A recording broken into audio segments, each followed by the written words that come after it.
Olá a todos, espero que estejam bem. Hoje vamos continuar o curso de Marcos. Antes, um resumo: nós temos o reino vindo, onde nós preparamos essa vinda nos arrependendo, e esse reino tem como o principal Jesus, aquele que cura corpo e alma, aquele que tem poder sobre todas as coisas e que nos ensina e que é necessário colocarmos a Deus sobre todas as coisas. É necessário amarmos a Deus sobre tudo, com toda a força do nosso ser, com todo o nosso entendimento, para entrarmos nesse reino. E vemos vários exemplos aqui sobre isso. E Jesus começa a tratar dos nossos corações, supre as nossas necessidades, mostra quem Ele é, o Messias, o escolhido, o ungido de Deus, mas mantém essa identidade em segredo para o povo e ressalta a importância da fé, a confiança nele. E também vemos como nesse reino muitas coisas são o inverso do que estamos ou estávamos acostumados. Aquele que é importante no reino é aquele que se faz o menor, aquele que serve a todos. Muito bem, vamos continuar então. Nós paramos no capítulo 10, verso 45, com João e Tiago pedindo para se sentarem à direita e à esquerda de Deus. Então vamos lá, verso 46.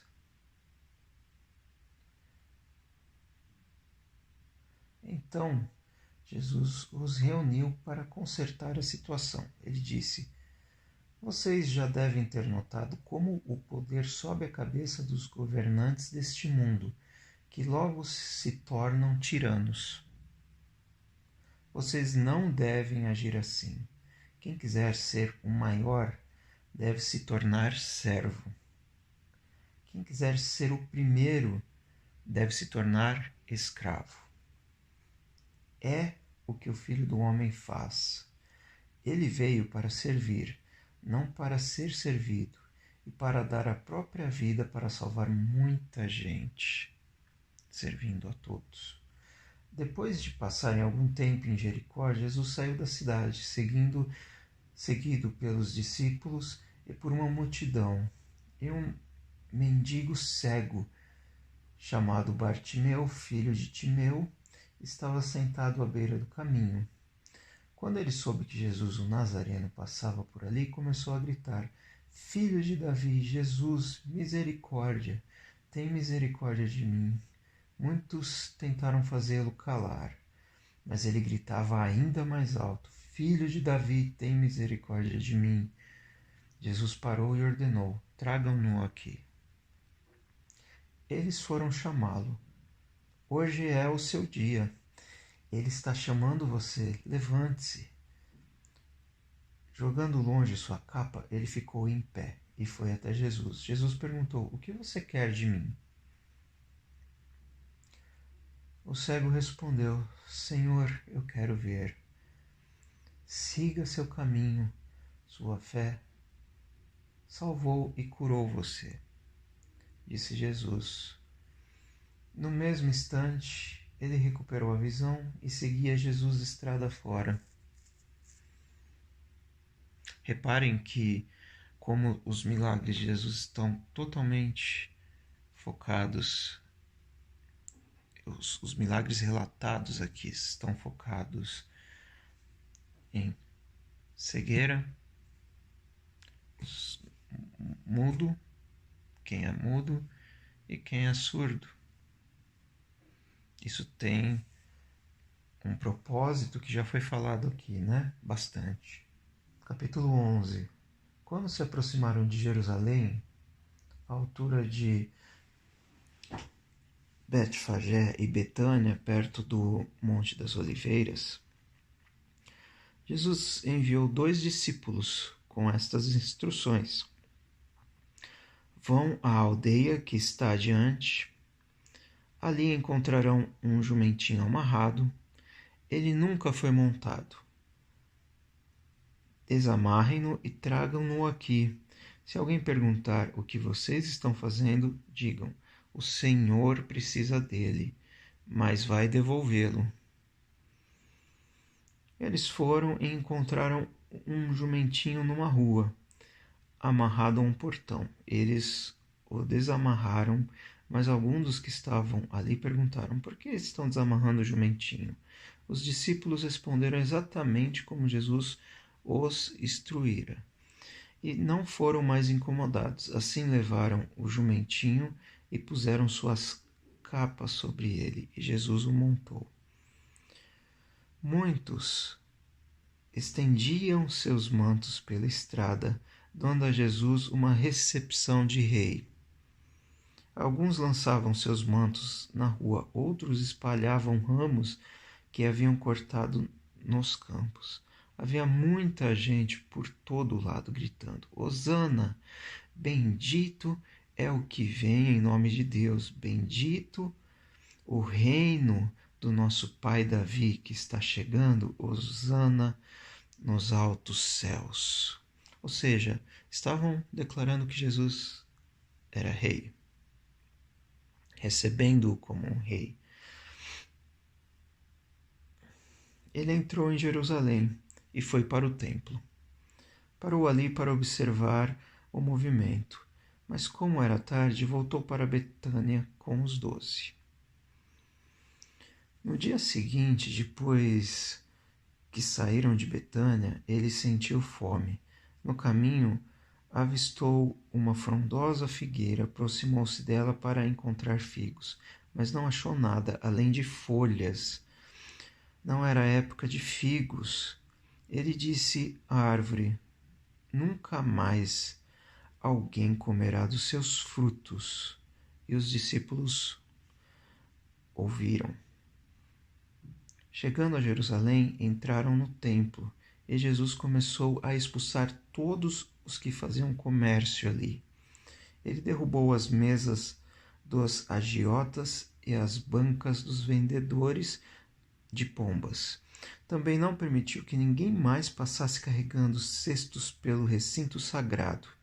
Ele explicou suas ações com o seguinte texto que está lá, que eu já passei para vocês. Minha casa foi designada casa de oração para as nações, mas vocês a transformaram em ponto de encontro de ladrões. Primeira coisa, o que é essa maldição da figueira aqui?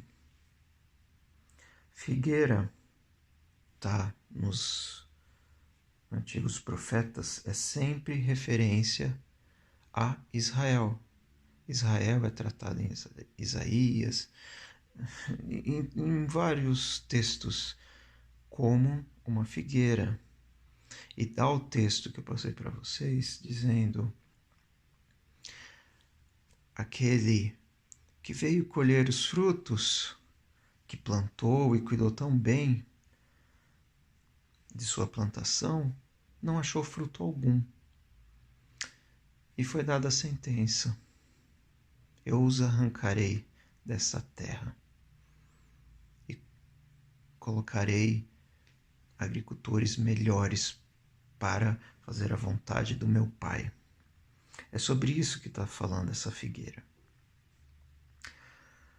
Não é simplesmente porque Jesus ficou com fome e ficou com raiva da figueira. Não, não.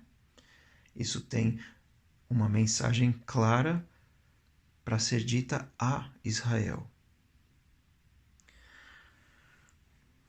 E aqui você vê filho de Davi, porque o Messias viria de Davi. E nós vamos ver na genealogia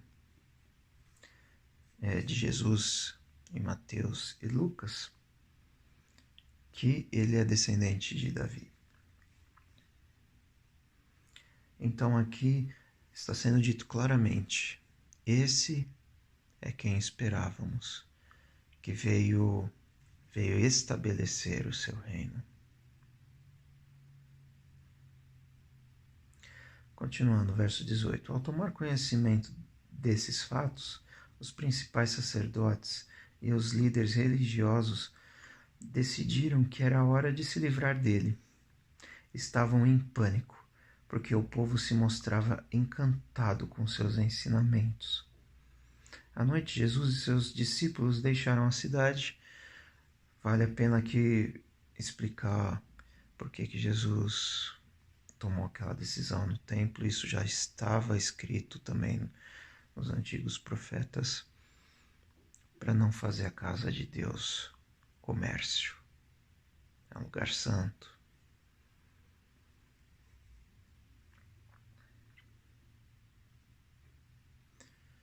E tem tudo a ver com os textos que estamos lendo. Para você fazer tudo do fundo do seu coração, com intenções puras, verdadeiras. Então, a gente precisa tomar muito cuidado na nossa caminhada para não cairmos em ciladas, começarmos a usar aquilo que parece bom para os nossos interesses escusos. Que a gente trate o reino com muita seriedade, com muito temor. O temor aqui vocês vão ver o quanto é importante. Verso 20. Pela manhã, andando pela estrada, eles viram a figueira. Estava seca até a raiz.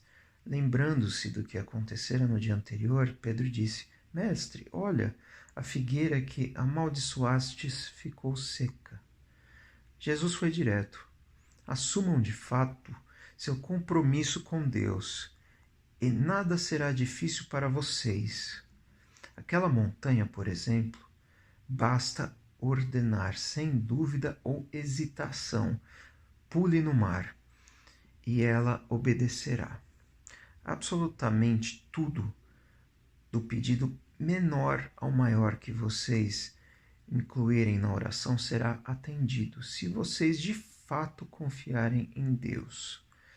E quando orarem, lembre-se de que não se trata apenas de pedir. Se vocês têm algo contra alguém, perdoem. Só então o Pai Celestial de vocês perdoará os seus pecados. Quanta coisa que parece tão fora de contexto, mas está tudo extremamente relacionado aqui. Montanha sempre é referência a algo muito importante. Em Israel nós temos Moisés subindo a montanha para trazer as duas tábuas com as leis. Tem a importância de se fazer uma aliança com Deus. Por que ele está falando de montanha aqui? Porque ele acabou de falar do povo que fez a aliança com Deus e não cumpriu a sua parte. Deus está falando aqui. Jesus está falando. Essa montanha vai ser jogada no mar, vai sair daqui. Ainda está sendo dita a mesma coisa. e a importância da confiança em Deus. Tudo o que vocês pedirem, confiando em Deus, será atendido, mas ele faz uma relação aqui. Se você tem algum problema com alguém, vá se reconciliar. É uma condição que ele simplesmente não está se aprofundando aqui, que é o que ele repete muitas vezes nos outros evangelhos. Maneira como você trata os outros é a maneira como você será tratado. Maneira como você julga as pessoas é como você será julgado. O reino de Deus não existe o eu egoísta. Existe nós, filhos de Deus, que nos submetemos a Deus. Vejam a importância da fé nas nossas vidas, de confiarmos em Deus. E mais uma vez, perdoar pecados. No momento que a gente pede alguma coisa, lembram lá do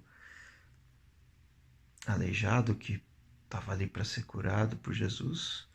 Jesus perdoa o pecado dele, em primeiro lugar. A importância, coração saudável, para então sim, corpo saudável. Essa história de corpo saudável nós iremos nos aprofundar mais para frente. Verso 27. De volta a Jerusalém, eles caminhavam pelo templo. Então os principais sacerdotes, os líderes religiosos e os líderes do povo exigiram: mostre-nos suas credenciais. Quem deu a você autoridade para falar e agir deste modo? Jesus respondeu: primeiro respondam a uma pergunta. Se a responderem, também responderei a sua. No caso do batismo de João, quem o autorizou? Deus ou os homens? Digam-me. Eles ficaram numa situação difícil e sabiam disso. Confusos, cochichavam entre si. Se dissermos Deus, ele vai perguntar por que não acreditamos nele. Se dissermos os homens, estamos em apuros, porque o povo tinha João na conta de profeta. Reconheciam João como profeta. Decidiram então dar a vitória a Jesus dessa vez. Não sabemos, responderam. Jesus concluiu: então também não vou responder à pergunta de vocês. A importância do arrependimento para o reino vir à sua vida. Em seguida, Jesus começou a lhes contar algumas histórias. Um homem plantou uma vinha, cercou-a, fez um tanque de espremer uvas, construiu uma torre de vigilância, arrendou-a aos lavradores e saiu em viagem. Quando chegou a época da colheita, ele enviou um empregado para receber sua parte nos lucros. No entanto, os lavradores o agarraram, espancaram e mandaram embora de mãos vazias. Ele mandou outro empregado, que também foi agredido e humilhado. Depois enviou outro que foi assassinado. O mesmo aconteceu com muitos outros. Uns foram agredidos, outros assassinados. Estava apenas um que podia ser enviado, seu filho amado. Já quase sem esperanças, decidiu enviar o próprio filho, pensando: meu filho eles vão respeitar. Mas os lavradores perceberam a oportunidade, esfregaram as mãos, cheios de cobiça, e disseram: este é o herdeiro. Vamos matá-lo e ficar com a vinha. Então o agarraram e mataram, e depois jogaram o corpo fora da vinha. O que vocês acham que o proprietário da vinha irá fazer? Isso mesmo, vai se livrar dessa gente. Depois arrendará a vinha a outros. E vocês podem confirmar nas Escrituras, que está em Isaías, a pedra que os pedreiros rejeitaram é agora a principal. Isso é obra de Deus. Nós esfregamos os olhos, custando a crer nisso, né? Todos os milagres que ele estava fazendo aqui até então, já foi explicada essa parábola. Tudo isso que ele está relatando, a gente vai encontrar lá em Isaías. Aqui a parábola da vinha muito, muito, muito semelhante com o que está descrito em Isaías. Ele contextualiza, Jesus está falando, vocês conhecem essa parábola, porque vocês já leram Isaías. Isaías estava falando de vocês. E aqui está o Filho de Deus que veio cobrar o que vocês devem a Deus. Só que eu vou arrancar vocês daqui. 70 anos depois, infelizmente, o povo hebreu, os judeus, foram arrancados de Jerusalém. Roma destruiu tudo e expulsou todo mundo. Houve a grande dispersão. Eles fugiram para todos os cantos. E é engraçado, vamos matar o filho e nos apropriar da vinha. Isso tem tudo a ver com o pecado original de Adão. Eu não dependo mais de Deus, mas eu dito o que é verdade. Eu me torno Deus de mim mesmo.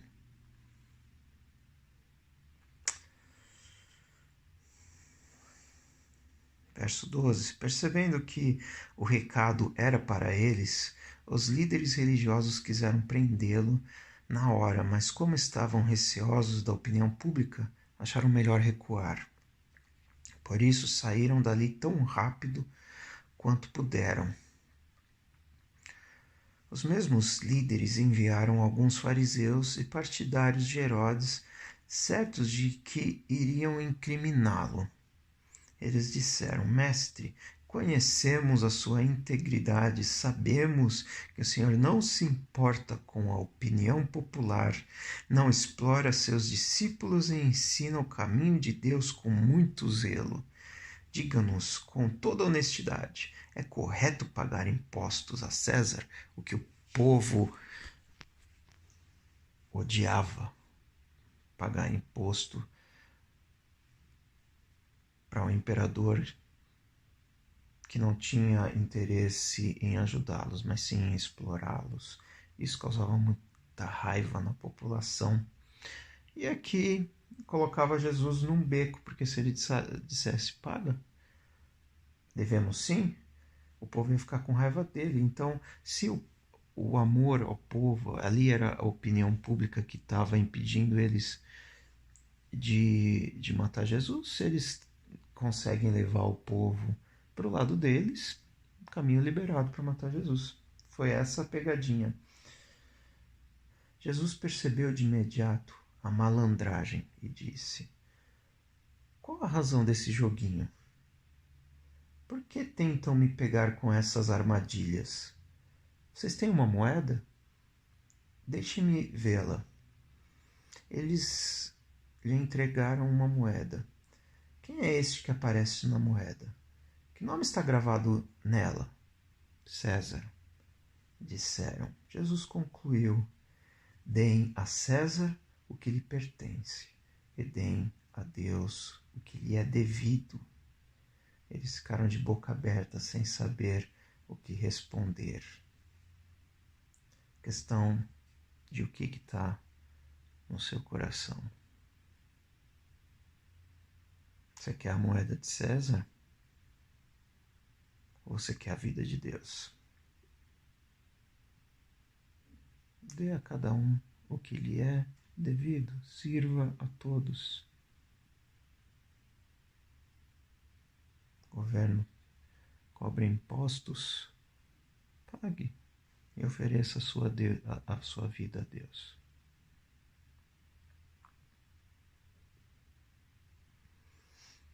Alguns saduceus, o grupo que nega a ressurreição, perguntaram a Jesus: Mestre, Moisés escreveu que se um homem morre sem filho, o irmão dele é obrigado a se casar com a viúva e ter filhos com ela.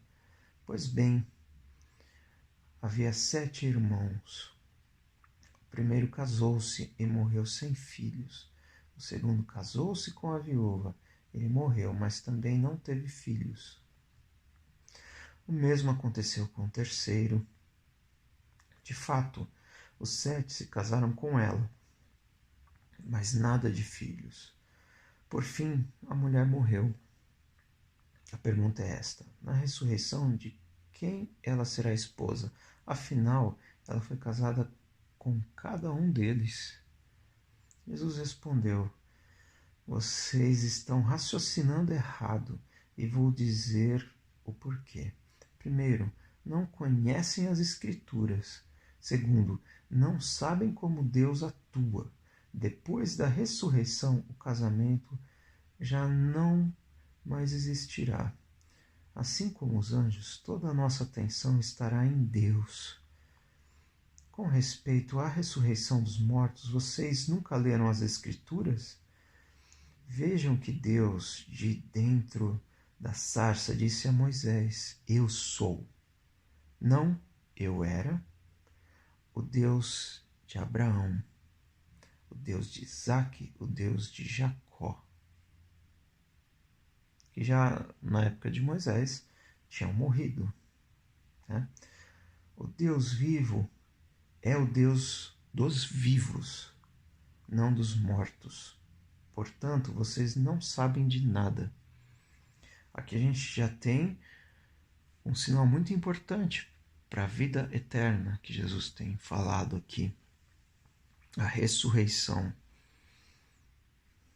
Nós ressurgiremos. Então a vida do corpo não significa vida de espírito e muito menos a morte do corpo significa a morte do espírito. Um dos líderes religiosos, depois de acompanhar os debates e perceber como Jesus era incisivo em suas respostas, fez uma pergunta: qual é o maior de todos os mandamentos? Jesus respondeu: o primeiro em importância é o seguinte: ouça Israel, está citando o Pentateuco, Deuteronômio. Ouça Israel, o Senhor seu Deus é único.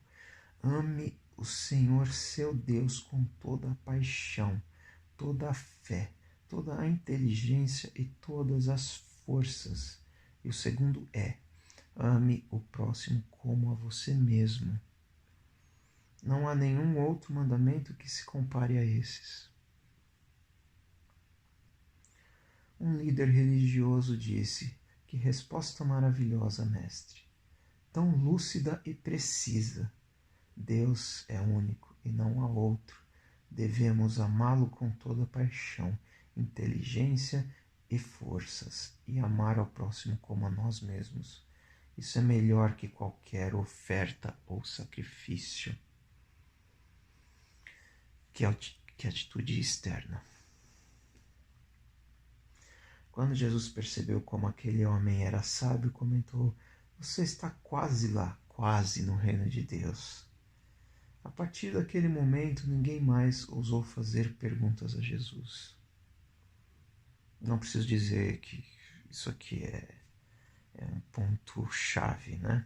Porque eu já falei muito sobre isso, então não vejo necessidade de comentar de novo. Enquanto ensinava no templo, Jesus perguntou: como podem os líderes religiosos ensinar que o Messias é filho de Davi, quando todos sabemos que Davi inspirado pelo Espírito Santo, disse: Deus disse ao meu Senhor: assente-se aqui ao meu lado direito, até que eu faça dos seus inimigos um descanso para os seus pés. Davi declara que o Messias é seu mestre. Como pode então o Messias ser também seu filho? A multidão estava maravilhada com o que ouvia. É algo que nós vimos a respeito da ressurreição que é extremamente importante para começar a entender o que está sendo dito aqui. Jesus está citando um salmo de Davi.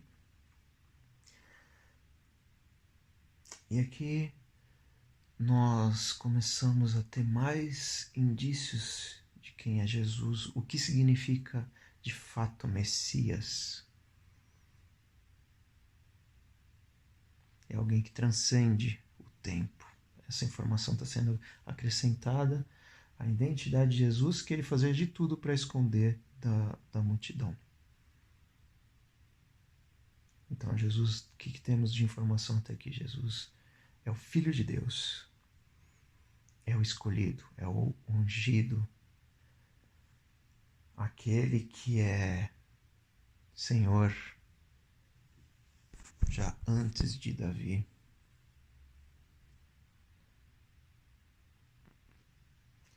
Ele continuou a ensinar. Cuidado com os líderes religiosos. O prazer deles é ostentar títulos acadêmicos, recebendo elogios publicamente, desfrutar posições de destaque e assentar-se nos lugares principais durante o serviço religioso. Vanglória. Queriam exaltar a si mesmos. Além disso, o tempo todo eles exploram os fracos e indefesos, que é um líder do mundo faz, né? Que o líder do mundo, ele usa as pessoas para servi-lo. Um líder no reino serve a todos.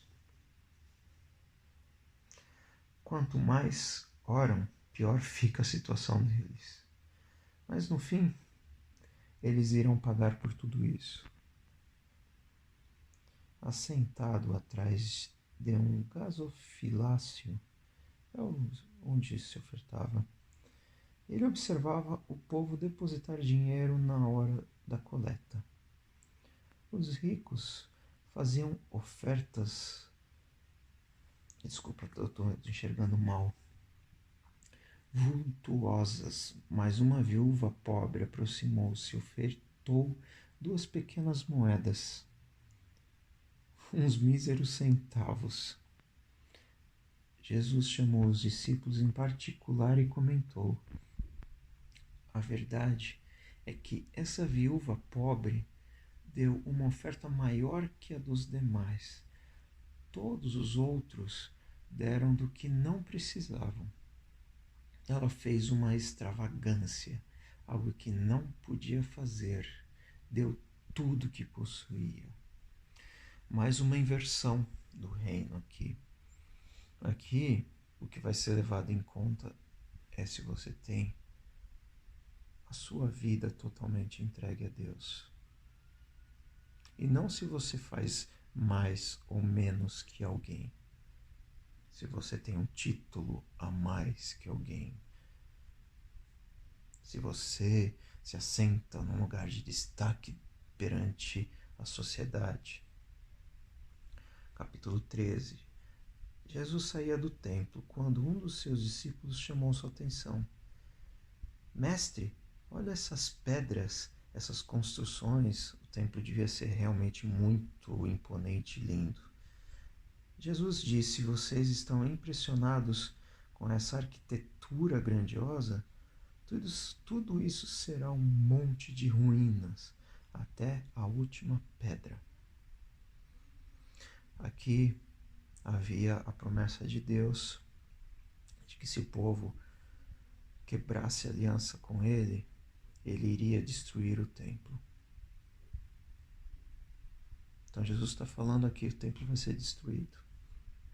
E de fato aconteceu, como eu já mencionei, 70 anos depois de Jesus, o templo é totalmente destruído, a cidade de Jerusalém é totalmente devastada pelos romanos. Mais tarde, enquanto ele estava sentado no Monte das Oliveiras, no local de onde podia avistar o templo, Pedro, Tiago, João e André foram conversar com ele. Quando essas coisas vão acontecer? Que sinal teremos de que tudo caminha para um desfecho? Eles estão falando que momento que o templo vai ser destruído, ok? É isso que está sendo falado aqui. E não dos finais de tempo nossos em 2020. Jesus explicou: cuidado com os falsos profetas do fim dos tempos. Muitos líderes com identidade falsa alegarão: eu sou o Messias. O que acontecia muito naquela época já. Eles vão enganar muita gente. Quando ouvirem falar de guerras e ameaças de guerra, não entrem em pânico. Serão notícias comuns, não um sinal do fim. Haverá cada vez mais guerra entre as nações e conflitos entre os líderes. Em vários lugares haverá terremotos e fome. Mas tudo isso é nada comparado com o que está por vir. Então, meu irmão, pare de dizer que é final do tempo, porque a gente está vivendo no meio de uma pandemia e olha aí, guerra. Jesus está falando claramente, isso não é nada. Fiquem atentos, pois vocês serão levados aos tribunais. Os cristãos foram levados aos tribunais, nós temos na Bíblia vários relatos sobre isso. E tudo irá de mal a pior. Vocês serão torturados e todos perseguirão os que levam o meu nome. Vocês serão postos como sentinelas da verdade. A mensagem tem de ser pregada em todo o mundo, ou seja, vocês vão ser perseguidos, torturados, presos, maltratados. Mas vocês estão aqui para falar a verdade, para ser zelosos com a verdade, com o reino de Deus. A mensagem tem de ser pregada em todo o mundo, todo lugar. Quando traírem vocês e os levarem aos tribunais, não se preocupem com o que dizer quando chegar o momento. Digam o que estiver no coração. O Espírito Santo dará testemunho por intermédio de vocês da verdade, independente da consequência. Como Deus usa a nossa boca para falar, né? Que também a gente tome muito cuidado para o diabo não usar nossa boca para falar. Haverá irmão matando irmão, pai matando filho, filho matando os pais. Todos odiarão vocês por causa do meu nome. Fiquem firmes, isso é necessário. Fiquem firmes até o fim. Vocês não ficarão desamparados, pois serão salvos. Vida eterna. Estejam preparados para fugir quando virem a besta da profanação estabelecida onde nunca deveria estar. Quem lê não terá dificuldade de entender o que estou falando. Quando isso acontecer, se vocês estiverem na Judéia naquele tempo, corram para as colinas.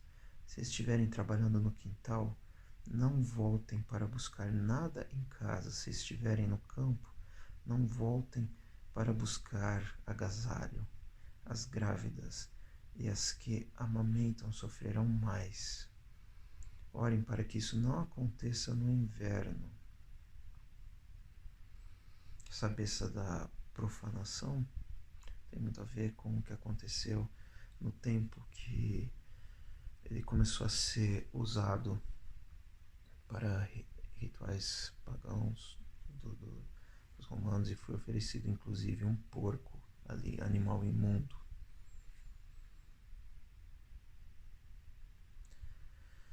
Serão dias difíceis. Nada parecido aconteceu desde que Deus fez o mundo, nem depois haverá. Se esses dias de aflição seguissem o curso normal, ninguém suportaria, mas por causa dos escolhidos de Deus, a aflição será encurtada.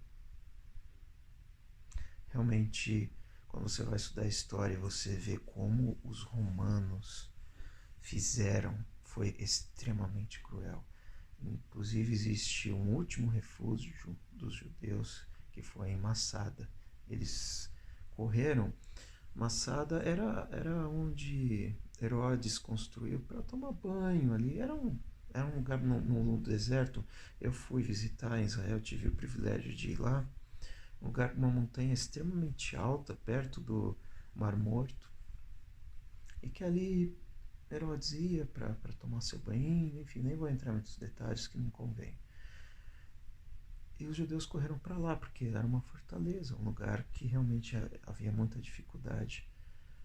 Os romanos cercaram aquele lugar e o povo lá em cima ficou sem comida. E foi muito, muito terrível. E não só esse momento, mas em Jerusalém também foi algo muito impressionante mesmo. Se alguém anunciar, aqui está o Messias, ou apontar, lá está ele, não caiam nessa. Falsos messias e pregadores mentirosos surgirão aos montes. Suas credenciais impressionantes e seus deslumbrantes espetáculos, se possível, iludiriam até os escolhidos de Deus. Fiquem atentos, pois eu os avisei com antecedência. Então, que a gente não olhe como o mundo vê. Quem tem títulos, quem tem poder diante dos homens, até faz coisas impressionantes aí. Isso não quer dizer que ele seja impressionante para Deus. Que a gente tenha olhos para reconhecer quem de fato é bom para nós, quem não é. A gente já tem parâmetros aqui para perceber, né? Após aqueles tempos difíceis, o sol perderá o seu brilho, a lua ficará nublada, as estrelas cairão do céu, e os poderes cósmicos sofrerão abalo. Quero chamar a atenção aqui para uma coisa que na Bíblia, sempre quando se fala de estrelas, elas estão sempre relacionadas a poderes humanos. Havia uma profecia em Daniel que nesse momento de que Roma está no comando, a partir disso, uma pedra vinda do céu ia cair nesse pé de barro que é Roma, e a estátua que está sendo dita na profecia no livro de Daniel, ela se quebraria inteirinha. Jesus começaria a se tornar o verdadeiro rei. O reino de Deus cresceria. Ela está falando sobre essas coisas, tá bom?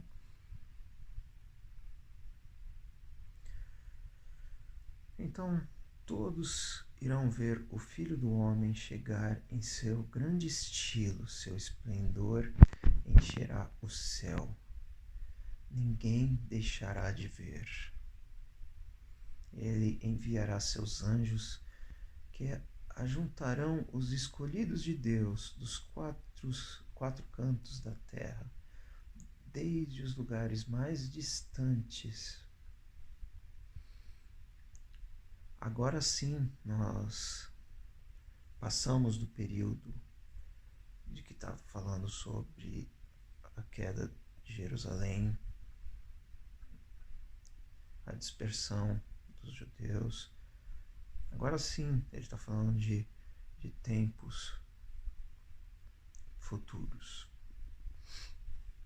Aprendam a lição da figueira. Quando percebem que ela começou a florescer e verdejar, vocês sabem que o verão está chegando. O mesmo acontecerá com vocês. Quando virem os sinais, saberão que não demorará muito. Levem isso a sério. Aqui ele voltou a falar sobre a pergunta principal, que é a destruição do templo. Não estou me dirigindo apenas às gerações futuras, mas a vocês também. Essa aqui é a tradução do autor, tá? Depois eu explico melhor isso aqui. Esta era continua até que todas essas coisas aconteçam. Vou repetir.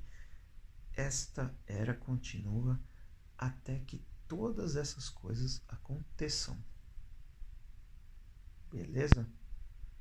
O céu e a terra vão desaparecer, mas as minhas palavras jamais.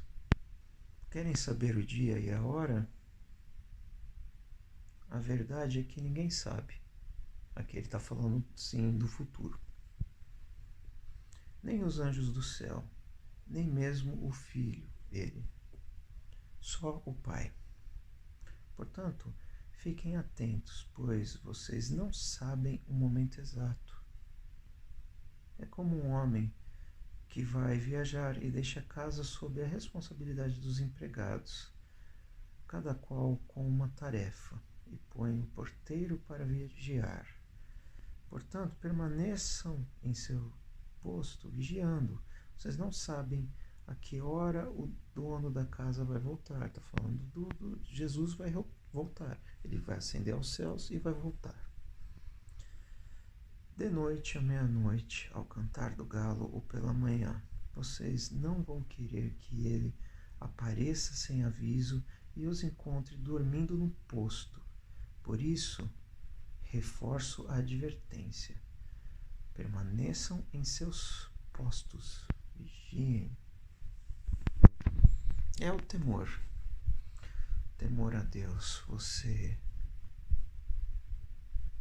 está sempre conectado com o Pai.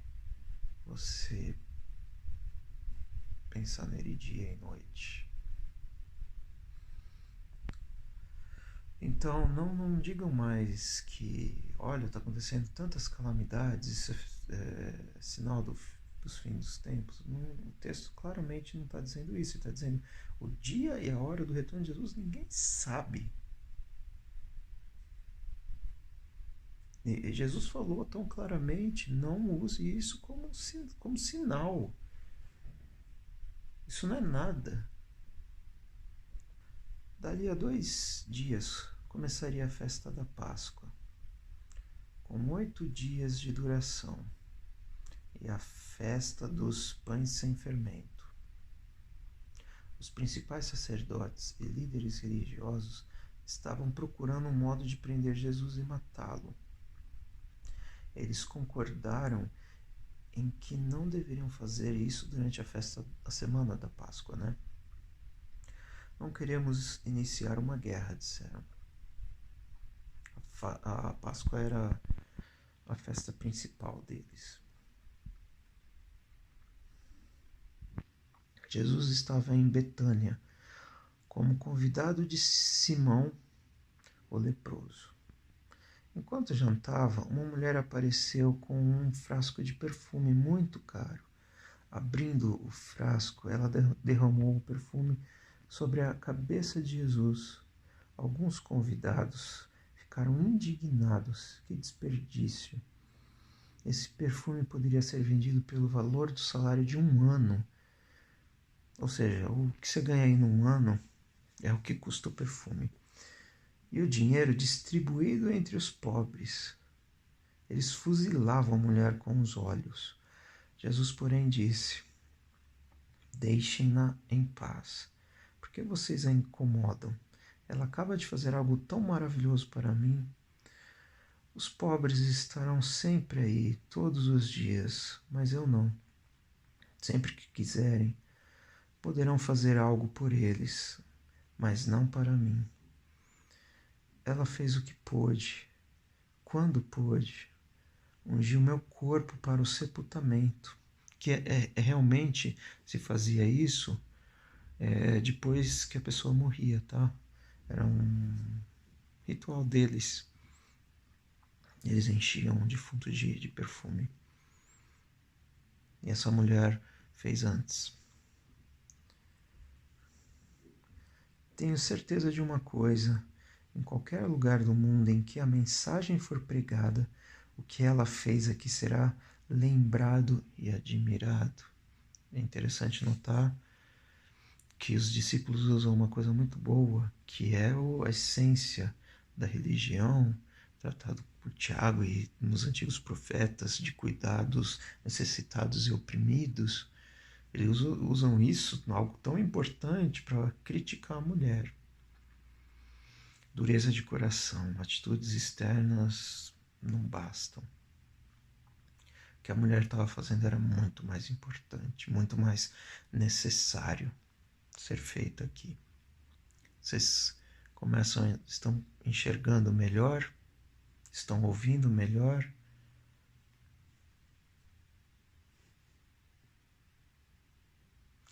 Então Judas Iscariotes, um dos 12, procurou o sacerdote principal, determinado a trair Jesus. Eles mal podiam acreditar no que ouviam e lhe prometeram uma boa recompensa. Ele ficou apenas esperando o momento certo para entregá-lo. No primeiro dia da festa dos pães sem fermento, dia de preparar o sacrifício da Páscoa, os discípulos perguntaram a Jesus: onde queres que preparemos a ceia da Páscoa? Ele orientou 2 dos discípulos: vão para a cidade, um homem com um jarro de água encontrará vocês. Sigam-no. Perguntem ao proprietário da casa em que ele entrar. O mestre quer saber em qual aposento ele poderá comer a ceia da Páscoa com seus discípulos. O homem mostrará a vocês uma sala no segundo andar, espaçosa, limpa e arrumada. Façam ali os preparativos. Os discípulos foram para a cidade e tudo aconteceu como ele lhes dissera. Eles prepararam ali a refeição pascual. Depois do pôr do sol, ele chegou com os 12. Quando estavam à mesa, Jesus disse: tenho algo difícil, mas importante a dizer. Um de vocês me trairá. Alguém que neste momento come comigo. Chocados começaram a dizer, um após o outro: eu não. Ele respondeu: é um dos 12. Alguém que come sempre comigo. O Filho do Homem sofrerá a dor da traição, já prevista nas Escrituras. Até aí nenhuma surpresa, mas ai do traidor do Filho do Homem. Melhor que ele nunca tivesse nascido. Aqui é muito impressionante a semelhança dos eventos com a preparação da Páscoa, que a Páscoa nada mais é, até aquele momento, para lembrar o que Deus faz para livrar o seu povo da escravidão no Egito. E é impressionante como todos os eventos de Jesus coincidem com o que tinha que ser feito com o Cordeiro.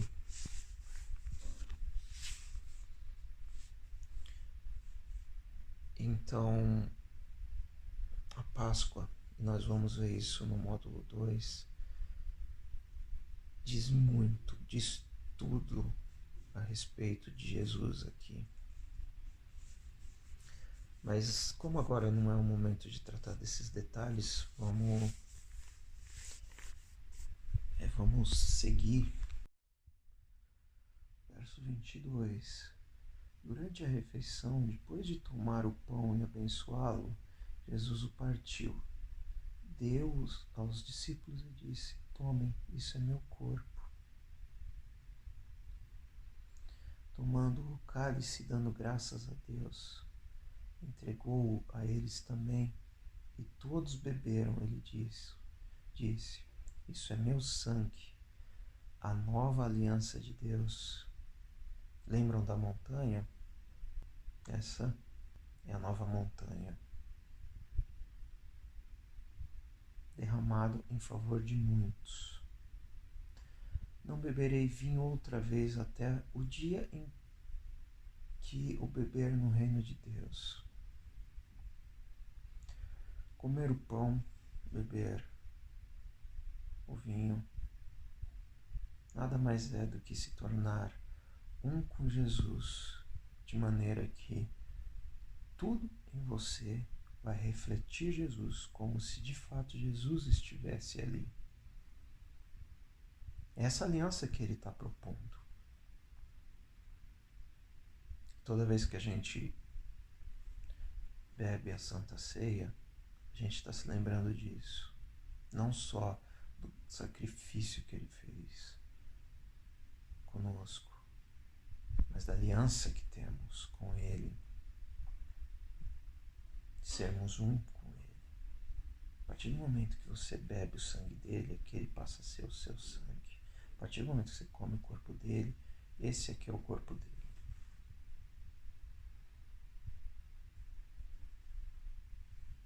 O sonho de Deus é ver uma família enorme, todos iguaizinhos a Jesus. Então eles cantaram um hino e foram para o Monte das Oliveiras. Jesus alertou-os: por causa do que vai acontecer comigo, vocês irão se dispersar. Isso é para cumprir um texto das Escrituras que diz: vou ferir o pastor e as ovelhas ficarão desorientadas. Mas depois que eu ressuscitar, irei adiante de vocês para a Galiléia. Está lá nos textos que eu passei. Mas Pedro, todo afoito, declarou: ainda que todo mundo fuja, eu não fugirei. Jesus respondeu: não tenha tanta certeza. Ainda esta noite, antes que o galo cante, 2 vezes você vai me negar 3 vezes. Como é Jesus, né? Ele sabe o que vai acontecer adiante. Então nós somos cegos, mas Jesus não. E ele pode nos guiar nessa jornada, porque ele sabe do que vai acontecer adiante. Por isso a confiança, por isso a dependência. Pedro protestou, falando sem pensar: ainda que eu tenha de morrer contigo, jamais te negarei. Todos os outros disseram o mesmo. Como a gente se desconhece, né? Então eles foram para um jardim chamado Getsemane. Jesus disse aos discípulos: fiquem aqui enquanto vou orar mais adiante. Levando consigo Pedro, Tiago e João, ele mergulhou em grande agonia e declarou: a tristeza que sinto é uma tristeza de morte. Fiquem aqui e vigiem comigo. Aqui nós temos então um exemplo de vigilância. No caso de Jesus, né? Indo um pouco mais adiante, prostrou-se no chão e orou: Paizinho, Pai, tudo podes me livrar, afasta este cálice de mim, mas por favor, não seja o que eu quero, mas sim o que tu queres. Quando voltou aos discípulos, encontrou os 3 dormindo e disse a Pedro: Simão, você veio para dormir? Não pode aguentar nem uma hora? Fiquem atentos. Orem sempre para que não caiam em tentação, antes mesmo de perceberem o perigo. Vigilância, oração, falar com o Pai, muito, muito e muito, constantemente. Vigiem. A gente acabou de ver quem é o Pai e o quanto nós somos dependentes dele. Então que a gente se comunique com ele o tempo todo. Uma parte de você está disposta a fazer qualquer coisa por Deus, mas a outra parte simplesmente não reage. Depois disso, voltou ao seu lugar e fez a mesma oração. Retornando mais uma vez, ele os encontrou dormindo.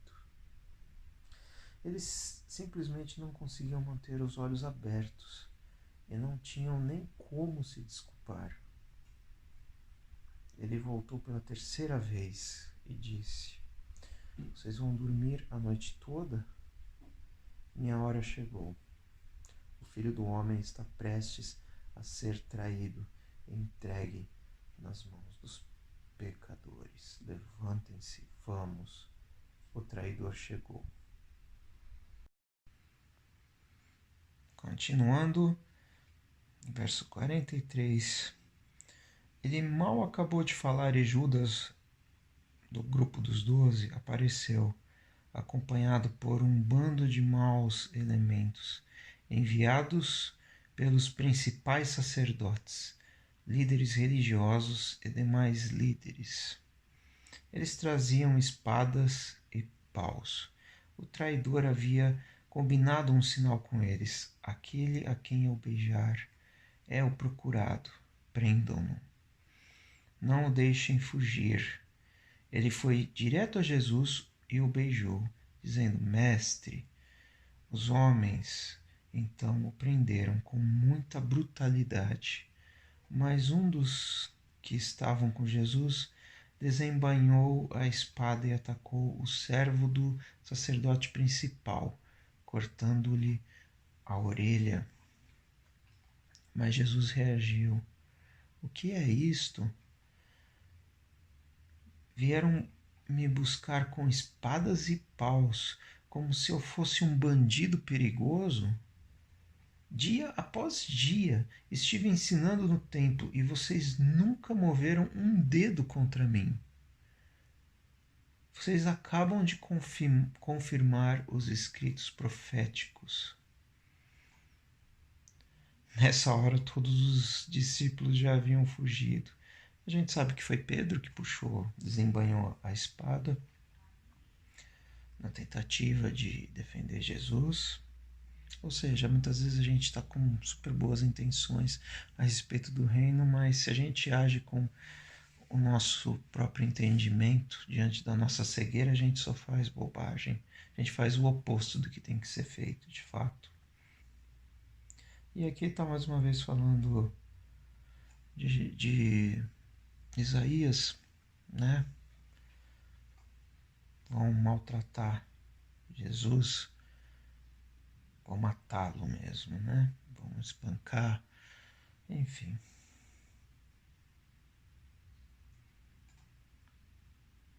E também está em Isaías que ele ficaria sozinho. Todo mundo se dispersaria assim que ele fosse atacado. Tudo isso já estava previsto. Um jovem seguia o grupo de longe. Tudo que ele trazia sobre o corpo era um lençol. Alguns daqueles homens tentaram agarrá-lo, mas ele escapou. Fugiu nu, deixando o lençol para trás. O grupo que prendeu Jesus levou-o ao sacerdote principal, que estava reunido com os principais sacerdotes, líderes do povo e líderes religiosos. Pedro os seguira a uma distância segura. Quando chegaram ao pátio do sacerdote principal, ele se misturou com os servos e foi se aquecer perto da fogueira. Os principais sacerdotes, conspirando com o concílio judaico, tentavam achar acusações contra Jesus para condená-lo à morte. Não encontraram nada. Muitos davam falso testemunho, mas um depoimento contradizia o outro. Alguns homens apareceram com esta história. Nós o ouvimos dizer: vou derrubar o templo construído com tanto esforço e em 3 dias construirei outro, sem ao menos erguer a mão. Mesmo assim, não havia plena concordância entre os relatos. Aqui a gente sabe que Jesus estava falando dele mesmo, né? Que ele ia morrer. Esse templo, ele ia ser destruído em 3 dias, ele ressuscitaria. Nesse momento, o sacerdote principal levantou-se e perguntou a Jesus: o que você tem a dizer dessa acusação? Jesus não deu resposta. O sacerdote principal insistiu, mudando a pergunta: você é o Messias, o Filho do Deus bendito? Jesus foi direto: sim, eu sou. E você mesmo verá o Filho do Homem assentado à direita do Todo-Poderoso, vindo nas nuvens do céu.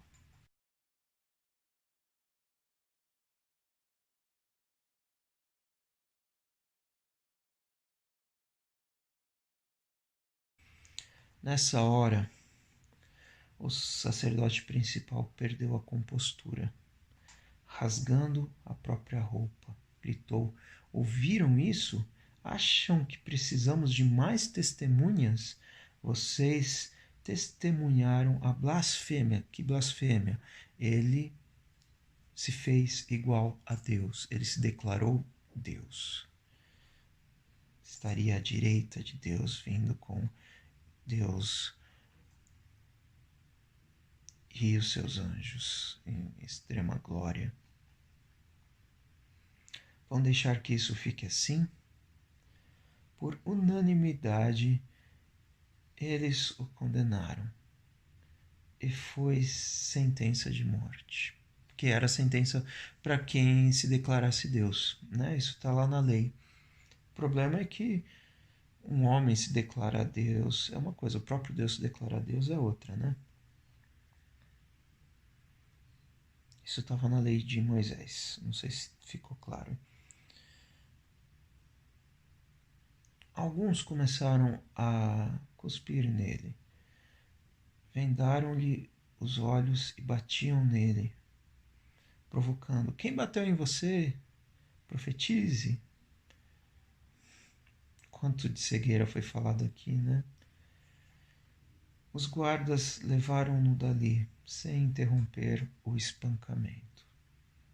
Enquanto isso, Pedro estava no pátio. Aconteceu que uma das empregadas do sacerdote principal, vendo Pedro se aquecer ali, olhou para ele e disse: você estava com Jesus, o Nazareno.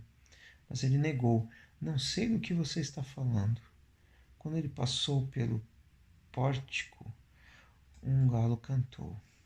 A moça apontava para ele e dizia aos que estavam por ali: ele é um deles, tenho certeza. E Pedro negou mais uma vez. Pouco depois, as pessoas ali começaram a insistir: você tem de ser um deles. Está na cara que você é Galileu, mesma origem de Jesus. Então Pedro ficou muito nervoso e jurou: nunca vi esse homem de quem vocês estão falando. Na mesma hora, o galo cantou pela segunda vez. Pedro lembrou-se do que Jesus dissera: antes que o galo cante 2 vezes, você vai me negar 3 vezes.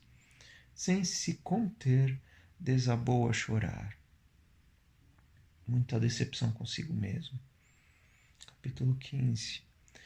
À primeira luz do dia, os principais sacerdotes, os mestres da lei e os líderes religiosos convocaram uma sessão com todo o concílio judaico.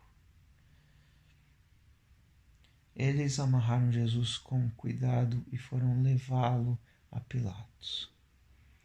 Pilatos perguntou: Você é o rei dos judeus? Jesus respondeu: Se você diz. Os principais sacerdotes derramaram diante do governador um dilúvio de acusações. Pilatos insistiu: Você não vai responder nada? São muitas acusações. Mesmo assim, ele ficou em silêncio. Pilatos ficou impressionado.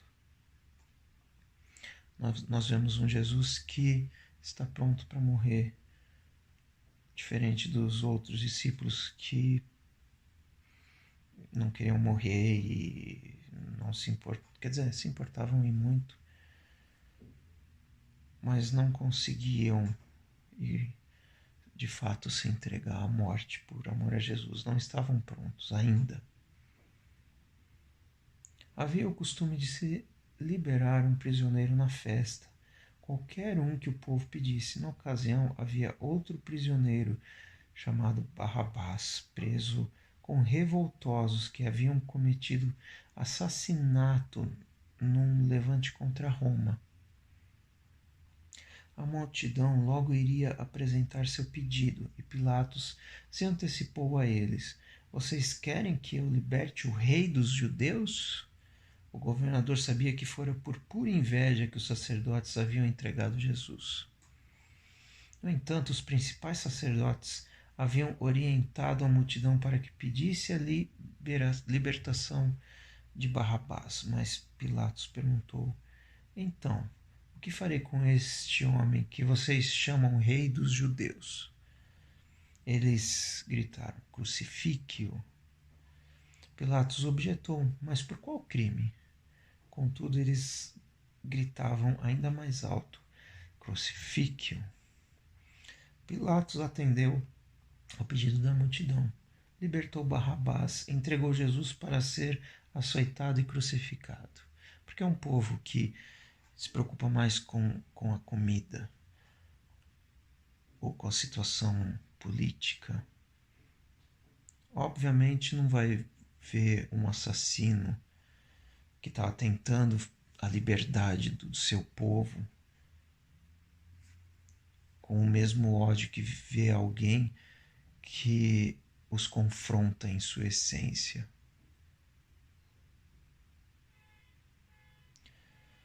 Os soldados levaram Jesus ao palácio chamado Pretório e reuniram uma tropa inteira, vestiram-no com um manto de púrpura e puseram uma coroa de espinhos na cabeça dele.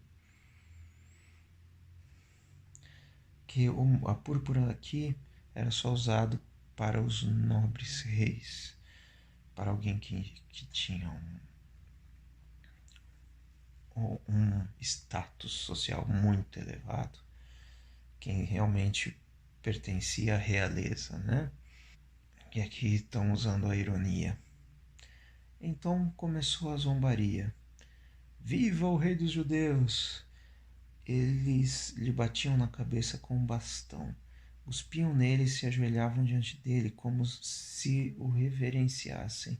Quando cansaram das chacotas, tiraram-lhe o manto de púrpura e o vestiram de novo com as suas roupas. Então o levaram para crucificá-lo.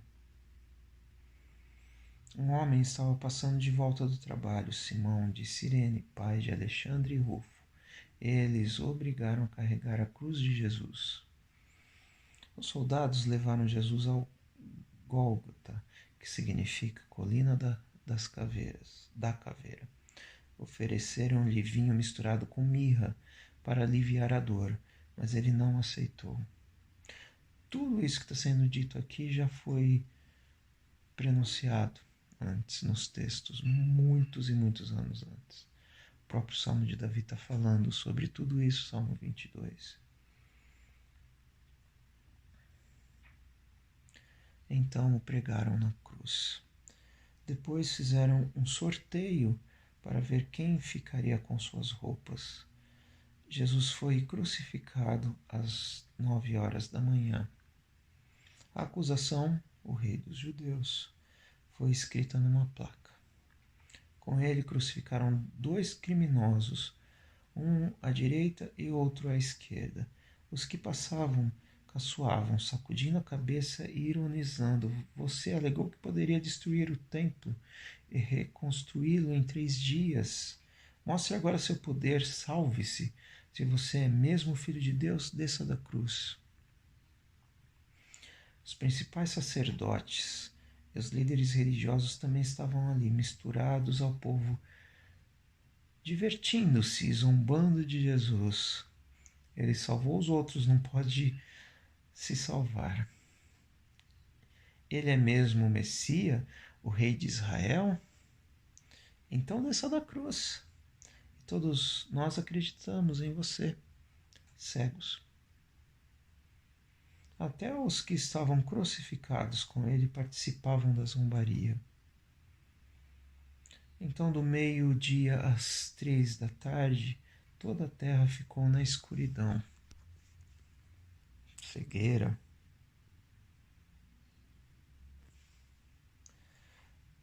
Cerca das 3 horas da tarde, Jesus gritou bem alto: Eloi, Eloi, lama sabachthani, que quer dizer: meu Deus, por que me abandonaste? Quer entender essa pergunta? Leiam Salmos 22.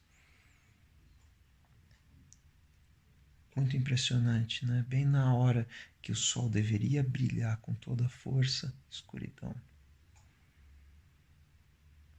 Alguns dos que viram aquilo o ouviram e disseram: ele está chamando Elias. De novo, sem entender o que estava acontecendo. Um deles correu, pegou uma esponja mergulhada em vinagre, ergueu numa haste e deu de beber a Jesus e disse: vamos ver se Elias vem tirá-lo daí. E depois de um grito de dor, Jesus deu seu último suspiro. Naquele instante, a cortina do templo rasgou-se ao meio, de alto a baixo. Quando o capitão da guarda viu que Jesus já não respirava mais, exclamou: ele era o Filho de Deus. Algumas mulheres observavam à distância, entre elas Maria Madalena, Maria, mãe do jovem Tiago e de José, e Salomé. Quando Jesus estava na Galiléia, elas o seguiam e serviam e tinham vindo com ele para Jerusalém. Mais tarde, sendo o dia da preparação, isto é, a véspera do sábado, que a preparação do sábado se dava de sexta-feira, durante o dia, né? Apareceu José de Arimateia, membro respeitado do concílio judaico. Ele aguardava com expectativa a vinda do reino de Deus. Enchendo-se de coragem, procurou Pilatos e pediu o corpo de Jesus. Pilatos duvidou que ele tivesse morrido tão rapidamente e mandou o capitão verificar se Jesus estava de fato morto. Com a garantia do capitão, ele entregou o corpo a José. José havia comprado um lençol de linho. Depois envolveu o corpo e o depositou no túmulo que havia escavado na rocha, pôs uma grande pedra na entrada. Maria Madalena e Maria, mãe de José, observaram o sepultamento. Capítulo 16. Passado o sábado, Maria Madalena, Maria, mãe de Tiago, e Salomé trouxeram especiarias para embalsamar Jesus. Na manhã de domingo, assim que o sol raiou, elas foram ao túmulo. Estavam preocupadas e diziam umas às outras: quem irá rolar a pedra do túmulo para nós? Ao chegar, elas descobriram que a pedra já havia sido rolada. Era uma pedra muito grande. Elas se aproximaram e viram um jovem vestido de branco assentado à direita. Ficaram muito assustadas. Então ele lhes disse: não tenham medo. Sei que vocês procuram Jesus o Nazareno, aquele que foi crucificado. Ele ressuscitou, não está mais aqui. Vejam vocês mesmas que o lugar está vazio. Agora podem ir. Digam aos discípulos dele e a Pedro que ele vai adiante de vocês para a Galiléia. Vocês o verão, exatamente como ele disse.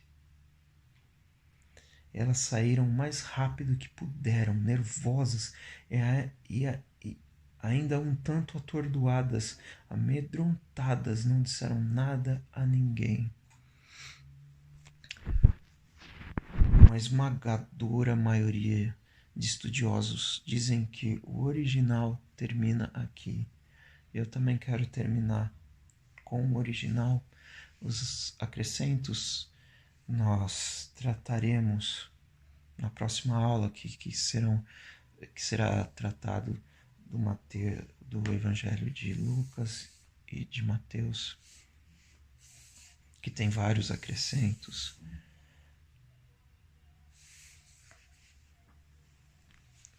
Mas quero que vocês reflitam sobre o reino de Deus, sobre quem é Jesus, sobre a cegueira do mundo que está em nós, essa cegueira, a arrogância, o coração desejando coisas que de fato não são importantes, que não vão nos ajudar. E como nós temos tratado a Deus, nosso Criador. Eu termino aqui falando isso. Que vocês tenham olhos para ver, ouvidos para ouvir e boca para falar do que o coração está cheio. Fiquem com Deus.